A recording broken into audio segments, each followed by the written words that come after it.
ఆదిలాబాద్ జిల్లా నేరేడుగొండ మండల కేంద్రంలో విశ్వబ్రాహ్మణ సంఘ సభ్యుల ఆధ్వర్యంలో ప్రధాని నరేంద్ర మోదీ చిత్రపటానికి పాలాభిషేకం చేశారు. 75 ఏళ్ల స్వాతంత్ర భారతదేశంలో మొదటిసారిగా విశ్వకర్మల గురించి ప్రధాని మోదీని ఆలోచించారని ఆ సంఘం సభ్యులు రాములు అన్నారు. విశ్వకర్మల అభ్యున్నతి కోసం పీఎం విశ్వకర్మ కౌన్సిల్ సమాన్ అనే పథకాన్ని ప్రవేశపెట్టిన నిర్మలా సీతారామన్ ప్రధాని నరేంద్ర మోదీలకు ధన్యవాదాలు తెలిపారు. ఈ కార్యక్రమంలో రాష్ట్ర అధ్యాపకుల సంఘం ప్రధాన కార్యదర్శి బలరాం జాదవ్, విశ్వకర్మల మండల అధ్యక్షులు శ్రీనివాస్, వెంకటరమణ పాల్గొన్నారు.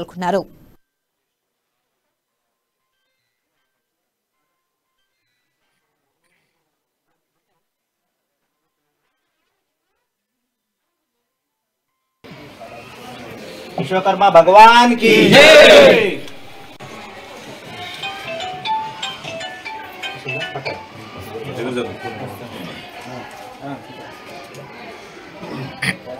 విశ్వకర్మ పేరును ప్రస్తావించినటువంటి మొట్టమొదటి ప్రధానమంత్రి భారతదేశ చరిత్రలో చిరస్థాయిగా నిలిచిపోతారని చెప్పి చెప్పక తప్పదు. మరి విశ్వకర్మల అభివృద్ధి కోసమై ఈ రోజు చేతి వృత్తులు అంతరించిపోతున్న సందర్భంలో ప్రధానమంత్రి సమ్మాన్ నిధి కింద విశ్వకర్మలను ఆదుకోవాలనే ఉద్దేశంతో ప్రత్యేక బడ్జెట్ని ప్రవేశపెట్టిన నిర్మలా సీతారామన్ గారికి మరి ప్రత్యేక ధన్యవాదాలు.